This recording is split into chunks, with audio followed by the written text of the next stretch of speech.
Mapagpalang araw sa lahat. Share ko lang sa inyo itong gawa kong black and gray na design na to. Bali, itong design na to ay si Valentino Rossi, isang sikat na motorcycle racer. So dito sa pyesa na to talagang medyo nahirapan tayo kasi makikita nyo naman na napaka-detalyado nung design. Kaya kailangan natin ng mahabang pasensya, tsaka dagdagan pa natin yung sipag natin para sa pyesa na to. Bali sa timpla natin ng black and gray, ganun pa rin, wala po tayong binabago. Tatlong large ink cups, yung una solid black, tapos yung pangalawang ink cups 9 drops, tapos yung pangatlo 2 drops.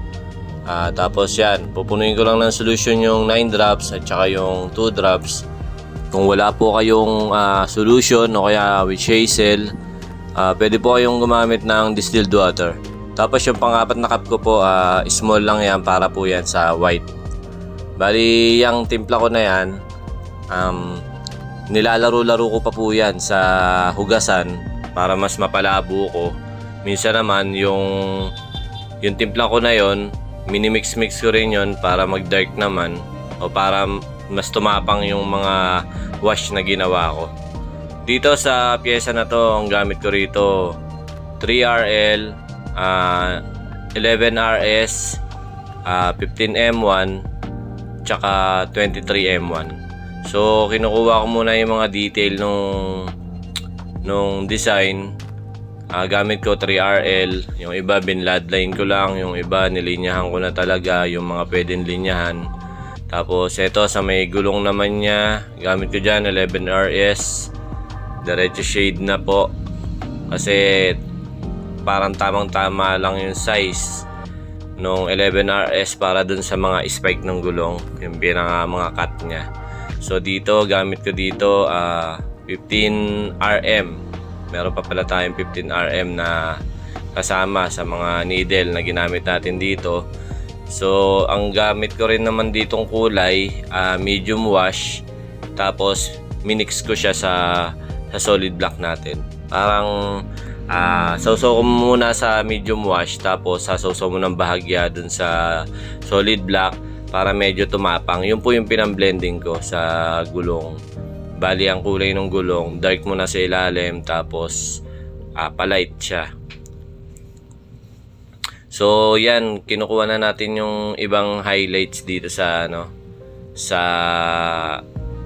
sa pyesa na to. Yung sa gulong, yung ibang detail na nagtira tayo ng space para sa mga puputian. Kasi yung pinaka suot dito nung pinaka rider puti, siguro colored siya sa sa pinaka original, pa colored talaga siya.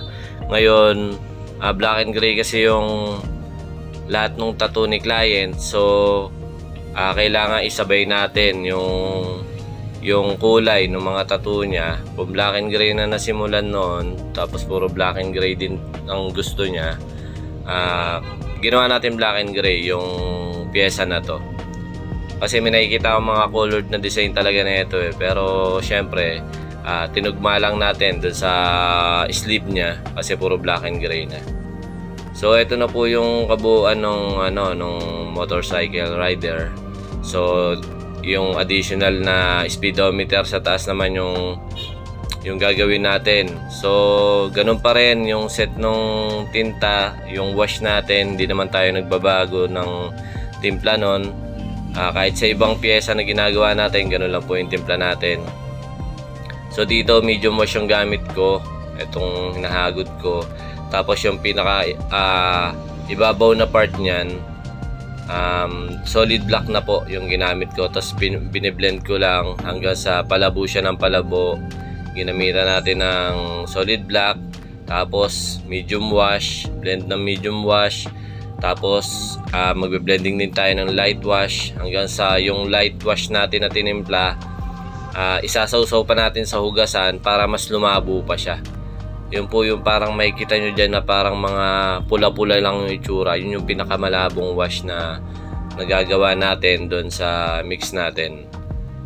Dito naman sa pagkakataon na to, napaka-importante nung pagiging maingat natin sa pagpupunas.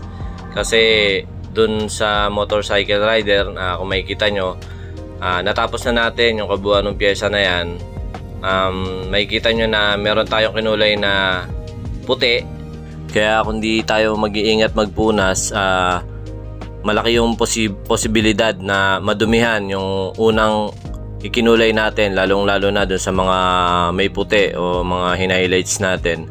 Kasi kung di tayo mag-iingat, pwedeng mamantsahan siya, mag-iiba yung kulay, madudumihan siya, papatong yung mga huli nating ikukulay pa. Kasi sa itaas na part, medyo solid black, gagamit tayo doon, mga dark na kulay. Syempre, mas lamang sa white yon o sa mga light color yung black. So malaki yung posibilidad talaga na madumihan natin yung pyesa na natapos na natin.